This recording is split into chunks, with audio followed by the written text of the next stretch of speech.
Peace and blessings. I am Belinda Gordon Battle, licensed clinical therapist based in Miami and providing mental health services on a global scale from BGB Counseling Services. Welcome to May. May is Mental Health Awareness Month. According to youth.gov, Mental Health Month was established in 1949 to increase awareness of the importance of mental health and wellness in American lives and to celebrate recovery from mental illness. During this month, we raise awareness of trauma and the impact it can have on the physical, emotional, and mental well-being of children, families, and communities. Mental health is essential to a person's overall health. Prevention works, treatment is effective, and people can recover from mental conditions and live full and productive lives. During the 5th month of 2021, I've got 5 on it. Take a deep breath, relax, stay with me for the next few moments as I share mental health tips and tools. During this pandemic of social injustice and this pandemic of social isolation and sickness, we have become familiar with loss. We have lost access to our normal routines. We have lost family, friends, and colleagues. We have lost homes, status, and employment. We have lost our sense of safety and security. We have had to reassess multiple aspects of our lives. These experiences have had a traumatic impact on our mental wellness. In our effort to create balance and self-regulate emotions, here are 5 steps for the next 5 days. Number 1, take a 5-minute walk to clear your head. Be mindful, be present, be purposeful in your walk. Take mental notes of sounds, smells, sights that enhance your senses. Get some fresh air. Number 2, take a 5-minute run or jog to get your heart beating. Research shows that exercise releases feel-good endorphins like natural cannabis in our brain. It also helps to minimize symptoms related to anxiety and depression. Take 5 minutes, go for a run. Number 3, take 5 minutes each morning to identify 5 people that have contributed to your life. Consider their attributes. What makes each of these people significant to you? Take out your phone or take out a pen. Send that person a quick note. Let him know, let her know that they mean something to you. Making someone else feel good will make you feel good. Number 4, take 1 minute to reflect on your childhood. Consider things that made you feel safe, secure, happy, loved, positive aspects of your life. Do one of those things for the next few minutes. Incorporate those things into your daily life. Get a jump rope, get a frisbee, get a container of bubbles, go bake something, go on that swing, walk barefoot on the beach, knit something, write, read, relax in a bubble bath. Visualize a safe, peaceful space and then create it for yourself. Number 5, take 5 minutes each evening to journal about your day. Make a gratitude list and write one thing that you like about yourself and one thing that you love about yourself. Turn that list into your poetry of positive affirmations. As we make an effort to create balance in our life, we want to make sure that we use all resources available to us. If and when you are experiencing internal conflict and wrestling with unresolved issues, and or external conflicts that emerge in your home, your school, your work, or in your community, take 5 minutes to contact a therapist. As we continue to negotiate the ongoing effects of this pandemic, be kind to yourself. Take 5 minutes. Contact a therapist. I am Belinda Gordon Battle of BGB Counseling Services. During May, Mental Health Awareness Month, I encourage you to just be open to the process and try therapy. Thank you for listening.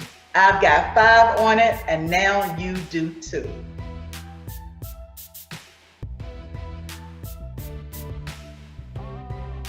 Hi, my name is Delphine Jervis, and I am the CEO and founder of Breakthrough Care and Resource Center.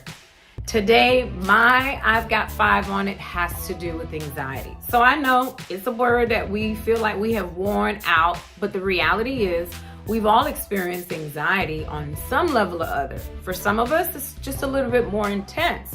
For those of us who know that anxiety can be a good thing, it's what helps us complete projects, complete papers, keep up with deadlines. But anxiety can take a form that is not necessarily healthy, where this irrational fear comes and it takes hold of you. It's like waiting for the other shoe to drop, even when there is no reason to be concerned about anything. But in your mind, you might feel so. So one of the things I'd like to introduce to you is, get this, breathing. That's right, as simple as taking a moment to be intentional with how you breathe. So one of the ones that I like to introduce is called the 4-4-4 breathing. Google it. It's all about timing your breathing, where you are inhaling on a count of 4, you are holding on a count of 4, and you are exhaling on a count of 4. So how about we do it together, okay? Let's go. We inhale 2, 3, 4, and hold 2, 3, 4. Exhale 2, 3, 4. So let's do this individually. Eyes closed if you like.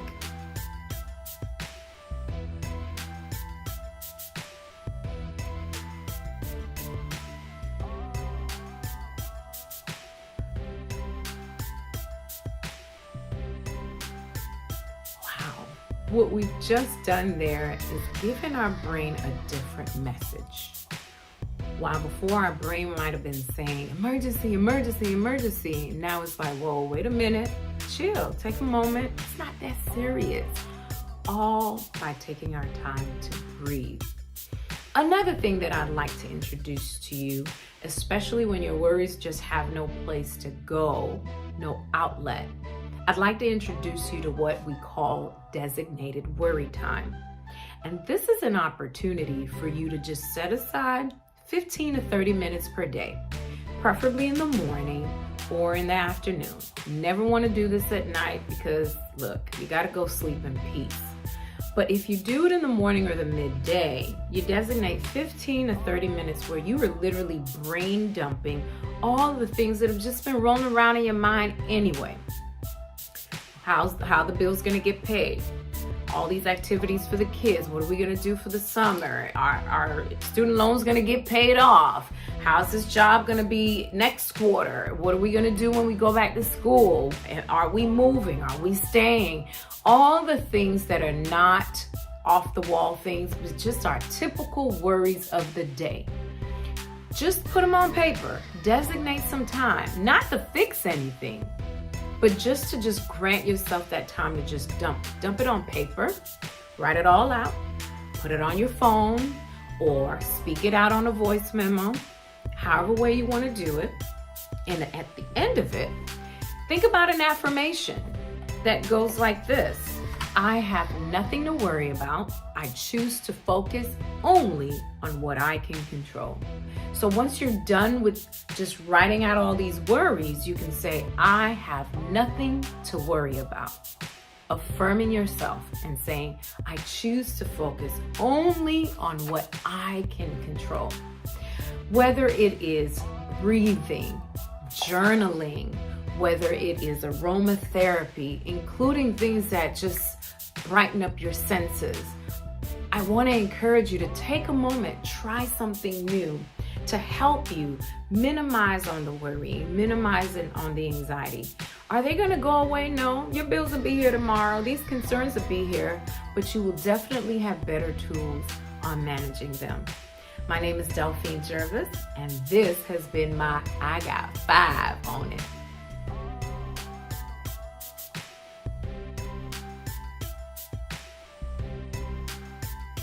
Hi, my name is Magda Demerit, and I'm a licensed clinical social worker, and I got 5 on it. So today, I would like to share expectations. Let's talk about expectations. And so when you have different experiences in life, right, you learn a certain set of ideas. Maybe through your upbringing, you've learned how to see the world, perceive things about the world, right? Maybe in your beliefs, right? The faith that you grew up in. You learn to see the world through the lens of that faith. Or maybe even through media or your peers, right? We all have a set of experiences, a set of values, and different things that we've learned from the world, from our own experiences, and we come to expect and believe these things about people, situations in our world. Now, the issue with that is everyone has had their own unique set of experiences, their own unique set of parents, their own faith system that they were raised in. And so everyone has their own, maybe similar, but own adjusted set of expectations about the world. And so what happens is we form these relationships, right? We get married, we form friendships, and we start to expect things from each other that is not communicated, right? Things are supposed to be this way, or things should be that way. Whenever you hear yourself use those words, supposed or should, right? That's a key indicator that you're having some expectations there. And you should ask yourself, well, where's that coming from? Where did I get that? Is that a real expectation? Can that be adjusted? Can that be modified? And so 3 things need to be true for someone to be able to meet expectations, right? The person has to be ready, willing, and able. Now, ability speaks to someone's capacity to meet expectations. Are they financially able, spiritually, mentally, emotionally, physically? Can they meet the expectations that you set, right? You wouldn't expect that someone who came from working a shift from 8 to 5, maybe lifting bricks all day long, to come home and help you move furniture, right? That's a physical inability. We have to be mindful of that. We have to make modifications and adjust our expectations. Readiness speaks to someone's capacity to know and be informed of your expectations. Did you tell them? Did you communicate them? Or are you hoping that somehow they're reading your mind and they just know that that's what you want, right? And so if you've shared with them what it is that you want, right? You've made them ready and they don't have any physical, emotional, spiritual, mental limitation that's keeping them from meeting expectation. Well, the only thing left is whether they're willing. And so if all those other things are in place, then are you willing to meet the expectation? And if not, you as the person having expectations need to make some adjustments. Either change the expectation, let go of the expectation, or maybe let go of the person, right? Because certain things are valuable to us and certain things we hold true and we desire that these expectations be met. So I'm not saying to you, don't have expectations. I'm saying make sure that the person is able, make sure that they're ready, that they know what it is that you want from them, that they know what it is that you expect of them, and hopefully that they are willing to meet those expectations. Thank you for listening. I appreciate sharing with you, and I hope that you guys have a wonderful afternoon or day or night whenever you're watching this. Take care and be well.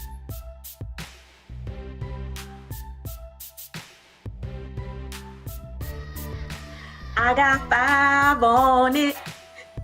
Hi, my name is Nadine Lavelle, and I am a licensed clinical social worker here in South Florida. May is Mental Health Awareness Month, and I want to specifically talk to you about perinatal mood and anxiety disorders so that we can bring awareness around perinatal mental health. So let's dive in, shall we? All right, so what does research say about perinatal mood and anxiety disorders? Basically, perinatal mood and anxiety disorders are mood and anxiety symptoms that occur during pregnancy or the first year of childbirth. 1 in 7 women experience these symptoms. They suffer through these symptoms. And when I say suffer, they suffer in silence. So, perinatal mood and anxiety disorders is the umbrella, but they have several ones under them. But the ones that I want to address today are just a few, just the common ones. So let's talk about baby blues.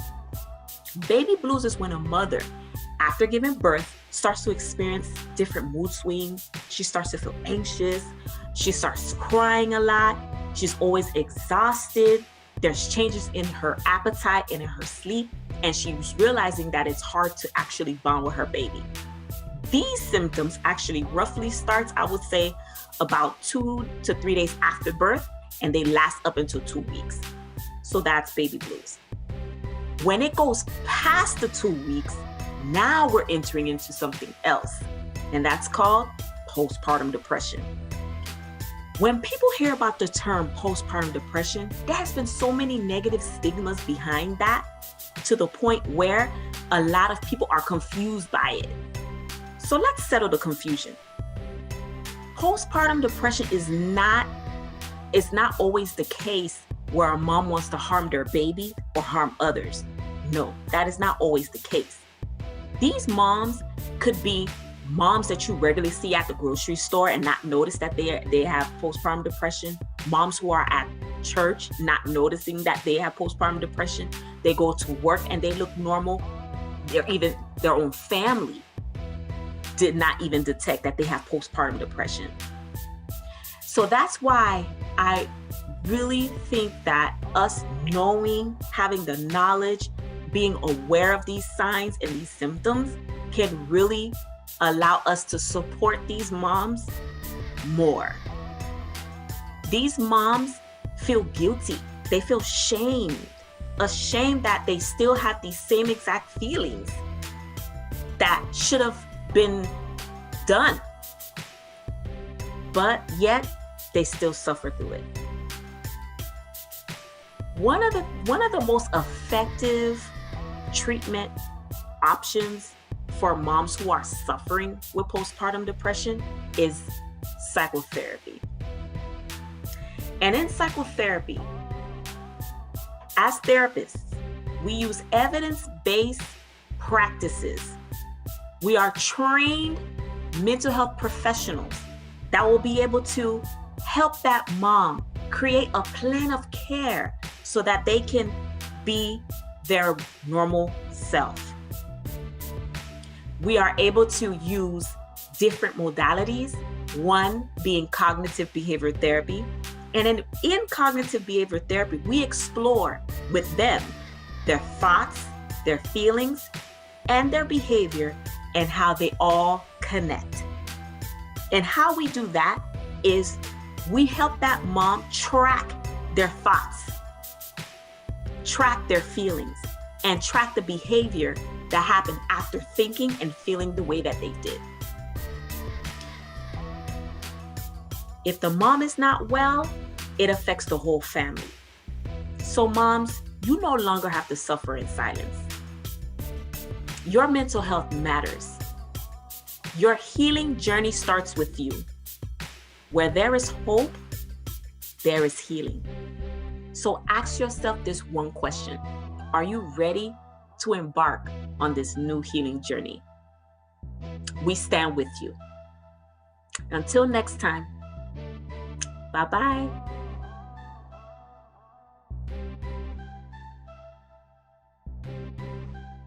Hello, you. Yes, Rockstar you. It's a pleasure to make your acquaintance. My name is Sophia Griggs, and I want to talk to you about the month of May.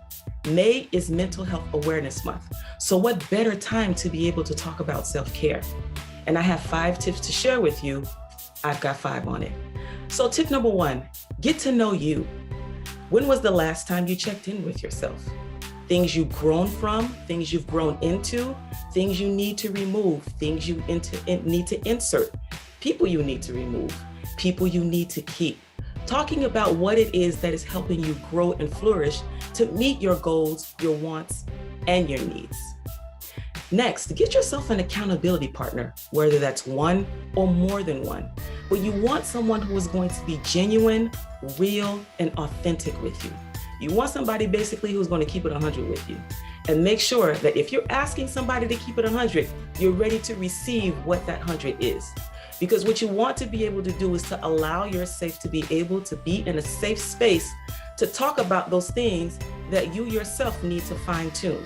Sis, bruh, whoever that is in your circle, you want that individual to speak to you, not just what it is that they like, but what it is that you can also work on. Thirdly, when was the last time you did things such as being a kid?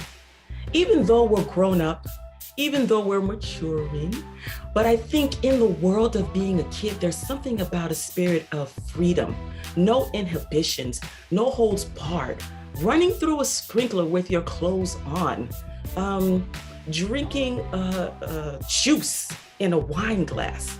Just something that is just out of the norm, something that may be unexpected, but something that re-engages you with being a kid. Also, check your energy gauge. You want to be able to check how much energy you have left before you give all of that to someone else. Just as your car needs fuel, especially when you know that you're driving when that fuel light is going to come on. You don't want to be in that space where that's what you're giving to people all the time.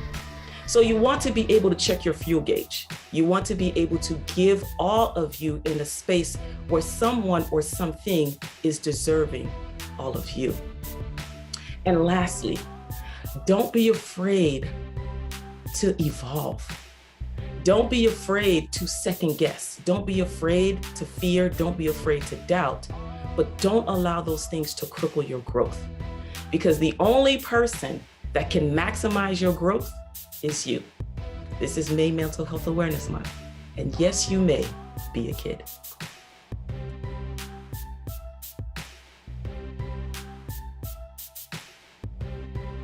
Hey everyone, my name is Ancy Daniel and I am elated to be here.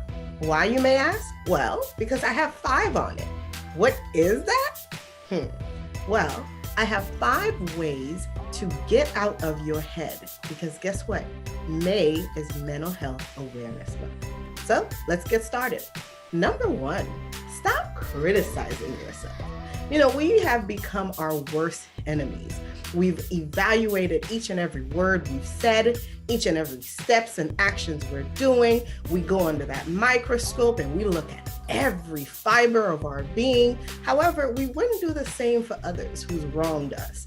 But here it is, we're sitting there and making sure that we are feeling all the brunt of it all and blaming and criticizing and just all of it.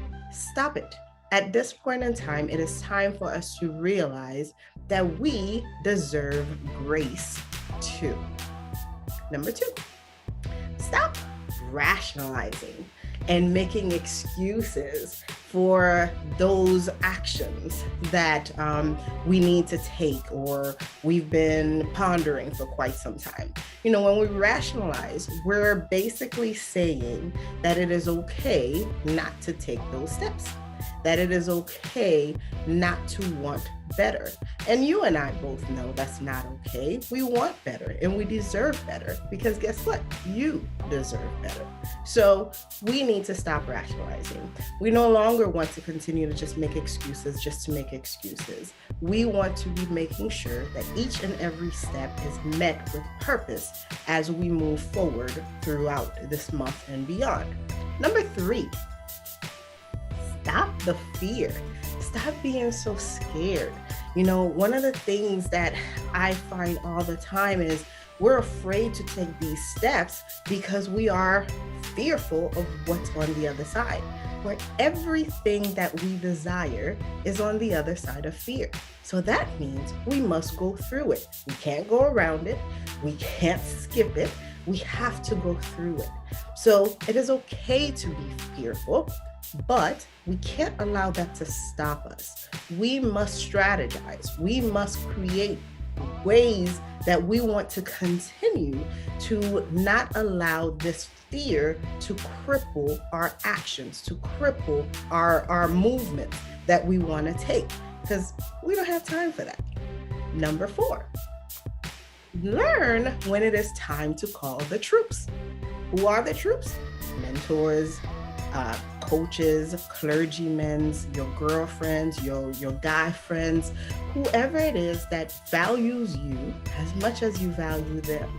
They will give you a good ear to listen and process with you and are there. They are not, this is not a one-sided relationship. If it's a one-sided relationship, they're not part of your troop. So we want to make sure that we know who those troops are, so we could continue to grow in them and learn when to call them so they could see and provide that proper support that you deserve.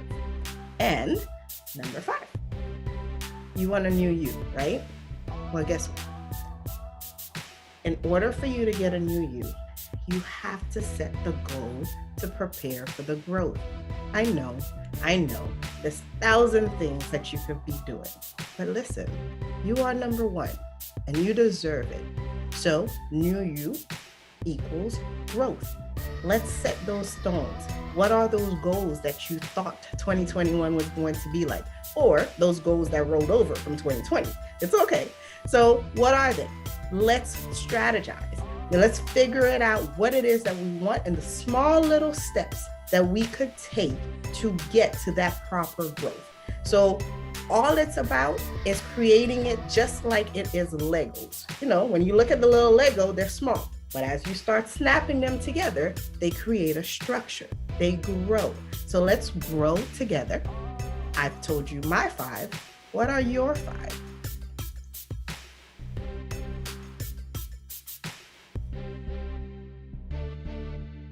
I got 5 on it. Hi there. My name is Sharice Watson, and I am a licensed mental health counselor, certified clinical trauma professional, and EMDR trained therapist right here in South Florida. I am the proud owner and lead clinical therapist at Cornerstone Center for Counseling. Did you know that May is Mental Health Awareness Month? Well, now you know. Taking good care of your mental health is just as important as your physical health. Sometimes we prioritize our physical health and neglect our emotional health. With the help of a licensed clinician, you can learn many tools and strategies to improve and maintain your emotional health and wellness. Surviving a pandemic comes with many unexpected challenges and changes. It is inevitable to encounter change and transition throughout your life. Some transitions allow you the benefit of planning ahead, while others come so suddenly and without warning, you have little to no time to prepare. During this pandemic, many people faced swift transitions which impacted many areas of their lives, such as their job status, income status, housing, health, parenting, relationships, education, and so much more. Using mindfulness-based CBT tools, solution-focused strategies, and deep breathing exercises can all be helpful as you approach and navigate transitions. When you're facing a transition, all you have to do is think SAP. What is SAP? Well, it stands for Step Back, Assess, and Plan. When you face a transition and you start with taking a step back, That will help you to relax, to pause, and kind of gather yourself. I'm going to demonstrate one way you can take a step back with a deep breathing exercise, a mindfulness breathing exercise rather. You can join in with me to learn how. First, notice your body. Notice if you're holding tension anywhere throughout your body and try to release it. You can adjust yourself and get in a comfortable position, whether it be sitting or standing position. I want you to focus all your attention on your breath. Notice if you're taking deep or shallow breaths. Notice your inhale and your exhale. Notice your chest rising and falling.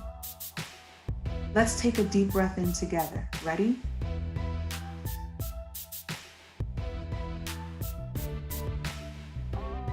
Ready again.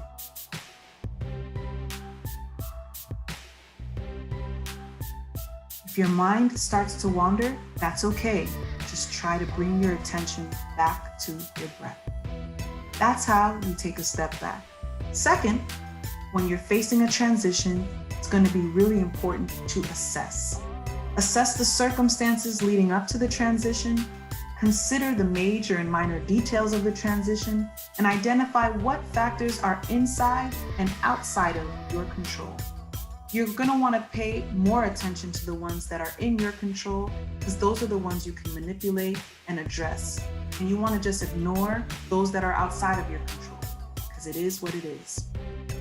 Third and lastly, plan. Think through the who, what, where, when, how of the situation. What are you going to do? Who do you need to talk to? And gathering this information will help you to accomplish a smooth and successful transition. Don't forget, May is Mental Health Awareness Month, and I got 5 on it. Thank you for listening.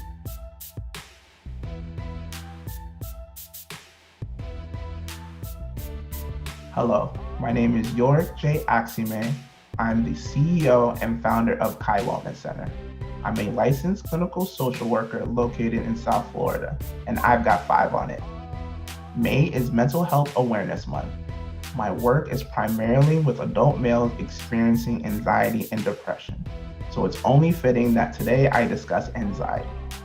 Anxiety is basically us being overwhelmed with the information that's coming in. It's like having a bunch of different apps open and not knowing what to prioritize. When we're confused about what to prioritize, we go into a place of burnout. The burnout leads into us using unhealthy coping skills. These unhealthy coping skills are learned over time, and it becomes something that we use primarily to deal with problems.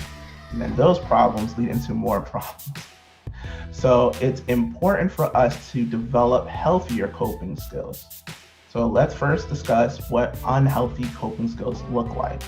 We have things such as substance use, unhealthy relationships, unhealthy sexual practices, unhealthy eating habits, too much social media. We have to find a way where we're able to replace a lot of those things that I mentioned before. The guilt and shame associated just becomes a huge ball that we don't know what to do with. So instead, we'll use healthy coping skills. The first healthy coping skill I'd like to discuss is a daily check-in. That's basically you seeing what's going on with yourself on a daily basis. You can ask yourself some very simple questions, such as, how am I feeling in this moment? What is this moment telling me? Where do I feel it in my body? How strong are these feelings? And what can I do to alleviate some of the challenges in the here and the now? It's important to remain present. So the next grounding technique helps you do that. Grounding techniques can be used almost anywhere.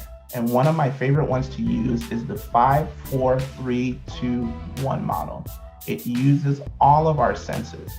So we're looking at 5 things that we can see, 4 things that we can hear, 3 things that we can smell, 2 things that we can touch, and 1 thing that we can taste. depending on our environment, we're able to interchange the number and play around with them. It's all about what works for you. So in my environment that I'm in right now, I like to keep things that help me keep myself grounded. So I have this stone right here, which is cool to the touch. It's smooth, and I also like the color of it. I also keep lavender because I like the smell of it, and it helps keep me in a place where I am grounded. The next coping skill I would like to discuss is daily gratitude. Gratitude allows us to be focused on the things that we have and also the things that we don't have. Because we live in a world that we're constantly chasing things, it's important to put things into perspective. And as I mentioned before, keeping them in the present. What's going on right now that I can be grateful for in the here and the now? So you can say statements aloud like, I am grateful that my physical pain is manageable. I am grateful that I have a roof over my head. I am grateful that I have those who love me. I am grateful for the skills and talents that I currently have. Play around with the different gratitude statements as they fit you.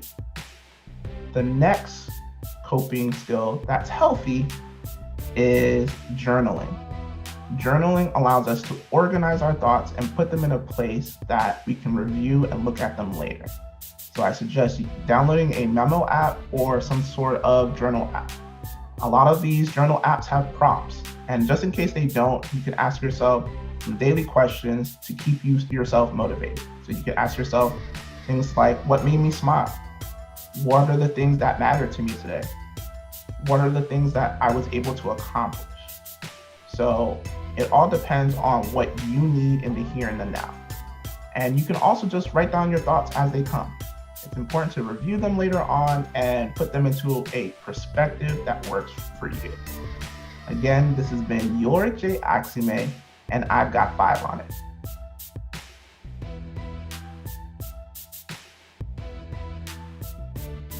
Greetings.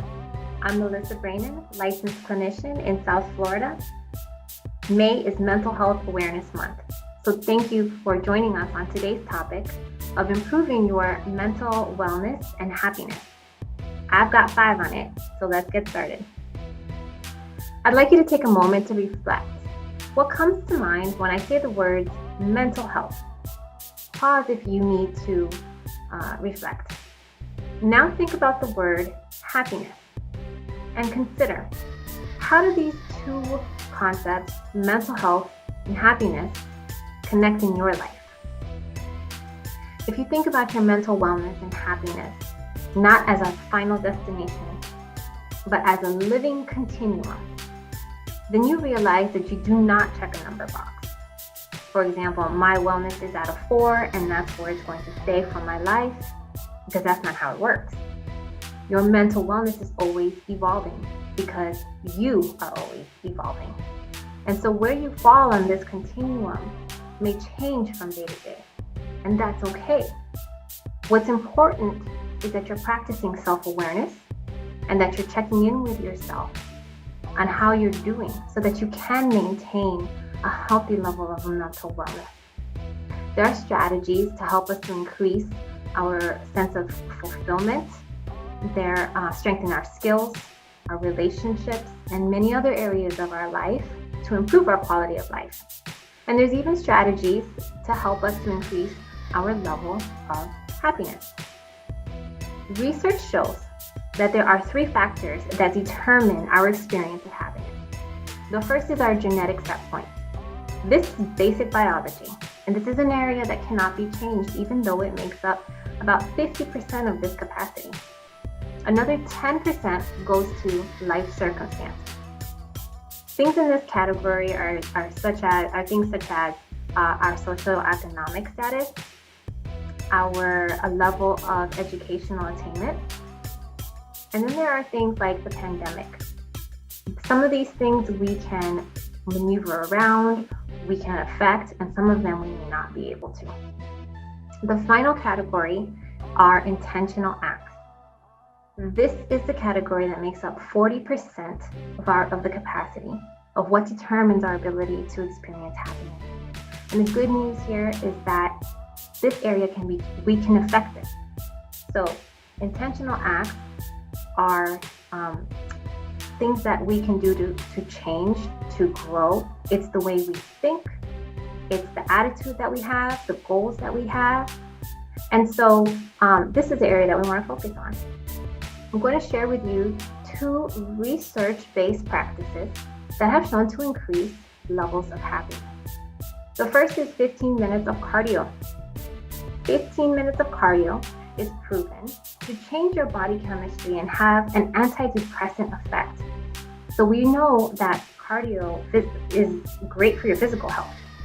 But the takeaway here is that it is also excellent for your mental wellness because it reduces your anxiety, it improves your mood, and increases your ability to experience happiness. So the hardest part here with this cardio activity is probably motivating yourself to put your sneakers on. But think about it, consider it, and hopefully you can get out there and get moving. The next strategy, again, research-based practice, is a gratitude practice. Gratitude practice can be done in many different ways, but the simplest way that you can do it is to think about 3 things that you're grateful for, the reason why, and say that to yourself each day. You don't judge yourself on what you are grateful for. Some days it may be something very grand, and others it may be something seemingly minor, but if you are grateful for it, it matters. Gratitude practice has been shown to rewire our brain because it allows us to focus on the positive things that are happening in our lives at any given moment. The key is to name it, say the reason why you're grateful for it, and try to practice it daily. Thank you so much for joining today. I hope that you can take away from this and remember that your mental health and wellness is always evolving, and that happiness is not a destination, it is a practice. So good luck on your journey. And once again, thanks for being with us today.